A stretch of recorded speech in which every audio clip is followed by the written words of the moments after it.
On continue, on vous propose de regarder une première rediffusion de Smart Patrimoine. On va faire un focus à présent sur l'investissement en viager et notamment sur les nouvelles solutions qui existent. Charlotte Evangelidis était en plateau avec nous, gérante chez Silver Avenir, pour nous en parler. Bienvenue dans le Club Action à présent. Le Club Action où nous allons parler de viager. Alors c'est un mécanisme que beaucoup connaissent pour un investissement en direct, mais il existe d'autres solutions pour investir en viager. On va en parler avec Charlotte Evangelidis, gérante chez Silver Avenir. Bonjour Charlotte Evangelidis, pardon. Bonjour Nicolas, c'est pas Bonjour Charlotte. Bonjour Laura. Bienvenue sur ce plateau. Alors, on parle de nouvelles solutions de viager. C'est d'ailleurs une des spécialités de Silver Avenir. Concrètement, comment est-ce qu'on peut investir en viager si on n'achète pas soi-même directement l'appartement? Concrètement, on peut acheter via Silver Avenir, c'est une unité de compte dans un contrat d'assurance vie. D'accord. Donc ça, c'est la façon d'investir. Et puis, ce que vous disiez en introduction est tout à fait juste, c'est-à-dire qu'aujourd'hui, on connaît finalement la façon d'acheter classique dans le viager, c'est-à-dire que je vais voir quelqu'un qui veut vendre en viager son bien, et puis je lui achète en direct. Bien sûr. Comme on connaît tous le film. Oui. On pense Avec toujours au Michel film. Serrault, effectivement. Et donc avec un mécanisme où j'achète moins cher, mais je paye ensuite régulièrement une certaine somme d'argent à la personne qui habite le bien. C'est comme si il me louait finalement ce qui n'avait pas, enfin ce que je n'ai pas payé. Et au décès de la personne, je récupère la pleine propriété du bien. Et donc là, ce que vous nous dites, c'est que si je peux le faire via une assurance vie, qu'est-ce qui se passe? Silver Avenir, c'est un intermédiaire qui, c'est quoi? Ça fonctionne comme c'est une SCI. C'est une SCI, Oui. donc c'est un fonds. C'est D'accord. un fonds qui collecte de l'argent auprès de particuliers. Dans les contrats d'assurance vie, on place son argent pour pouvoir acheter de l'immobilier, D'accord. qui aujourd'hui est plutôt bien portant, puisqu'au premier semestre, il y a eu 1,6 milliard collecté que sur des SCI. D'accord. On voit bien que c'est un véhicule qui déjà plaît dans les unités de compte des contrats.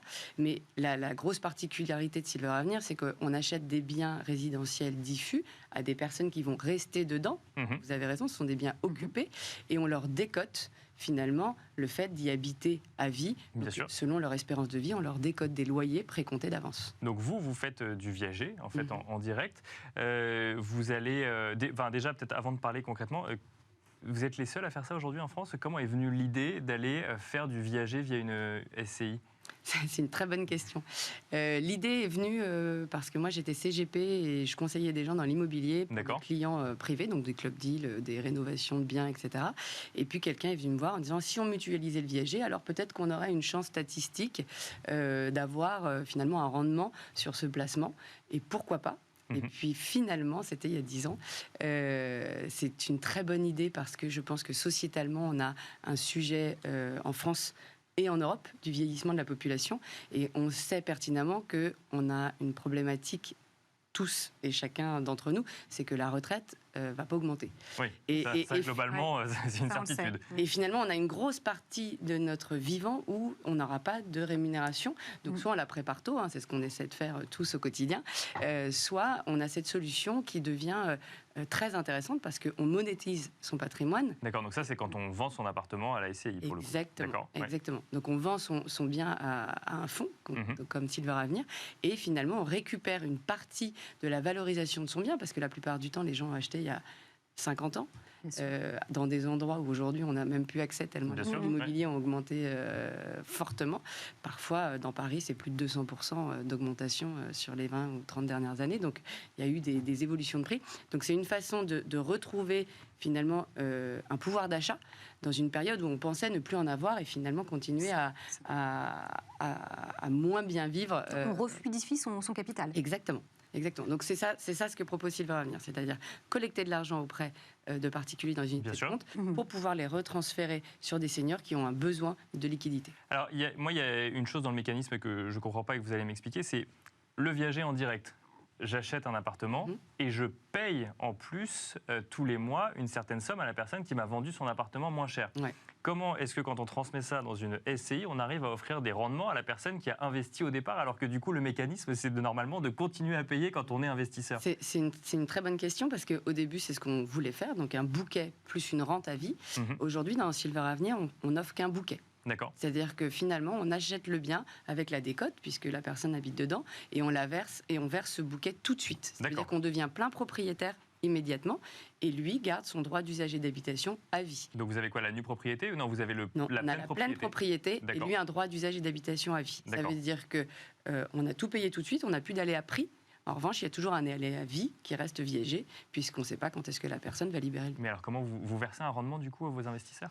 C'est un produit de capitalisation. Ouais. Donc ça veut dire qu'aujourd'hui, on verse une valeur de part D'accord. qui ne fait qu'augmenter dans le temps, puisque plus la personne vieillit, plus finalement la décote diminue, Mhm, et bien donc sûr. plus notre bien prend de la valeur dans le fond. D'accord, donc en fait, vous jouez plus sur la valorisation en fait, du bien que vous allez chercher dans des zones où vous allez acheter en fait, dans des zones tendues avec une décote. Voilà, on a D'accord. l'immobilier qui fait que la valorisation du fonds augmente ou diminue. Bien sûr, On verra ça, on sait pas. Sur 10 ans, on a plutôt une tendance haussière Bien sûr, bien depuis sûr. 100 ans, donc on pense que ça va augmenter. Et puis surtout, le fait que la personne, ne serait-ce que vieillisse, on prend de la valeur, puisque finalement, si elle a 80 ans ou 90 ans, on ne lui achète pas le même prix le bien. Donc nous, en valorisation, au fur et à mesure du temps, le portefeuille prend de la valeur parce qu'il est plus âgé. Si on devait le revendre sur le marché, on le vendrait plus cher. Comment ça se fait que le viager classique existe encore quand on sait qu'une solution comme celle-ci existe? C'est très différent. Je pense qu'aujourd'hui, acheter cash le 100% bouquet, c'est-à-dire que par exemple, si on donne un exemple simple, un bien il vaut 1 million d'euros et on va l'acheter 600 000 euros, verser un bouquet tout de suite 600 000 euros à quelqu'un, c'est pas évident pour quelqu'un de particulier, Bien parce qu'on ne peut pas avoir une hypothèque dessus, on ne peut pas avoir un emprunt dessus, puisque la personne habite dedans. Donc c'est très compliqué, je pense, pour financer ce type de bien. Dans un fonds, c'est très facile, on ne veut pas habiter à sa place, on a l'argent qui tourne et on peut attendre. Qu'est-ce qui se passe le jour où la personne décède effectivement ou quitte son bien, puisque finalement elle en a que elle en a l'usage, mais elle en a pas forcément l'usufruit. Donc du coup, qu'est-ce qui se passe lorsque l'appartement finalement devrait revenir dans un schéma classique à la personne qui a investi au départ? Ça, c'est très intéressant parce qu'on s'y attendait pas du tout. C'est qu'aujourd'hui, évidemment, on pense au décès, on pense au décès, donc la majeure partie du temps, on récupère le bien au décès. Mais on voit bien qu'en ayant donné cette capacité d'achat, les gens reçoivent beaucoup d'argent d'un coup et pas une rente au fur et à mesure du temps, qui pour le coup les maintient dans un rythme de vie qui était déjà celui qu'ils avaient finalement avant, en un peu mieux, mais le même. Alors que là, avec beaucoup d'argent d'un coup, ils se remettent à faire des projets. D'accord. Et donc, Ils quittent leur étonnamment, appartement. D'accord. ils quittent leur appartement. C'est-à-dire que des gens qui s'étaient interdits de voyager se remettent à voyager et puis disent finalement, moi, je veux plus du tout rester chez moi et Je vais attendre. vivre à l'étranger ou je vais vivre. Je vais vivre tout court. Je refais des projets. Je me remets dans une logique d'investissement aussi de mon temps, de mon argent. Et alors, qu'est-ce que vous faites des appartements qui sont vides?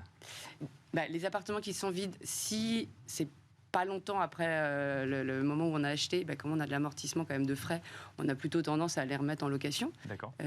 Et après, on les revend. Est-ce que c'est facile de trouver des biens? C'est la question qu'on Oui, me parce qu'il y a beaucoup de monde dessus, effectivement. C'est la question qu'on me pose tous les jours. Il n'y a pas si longtemps, on se disait que le marché, c'est une niche, on ne connaissait pas. Même nous, on a inventé ce produit au fur et à mesure des opportunités.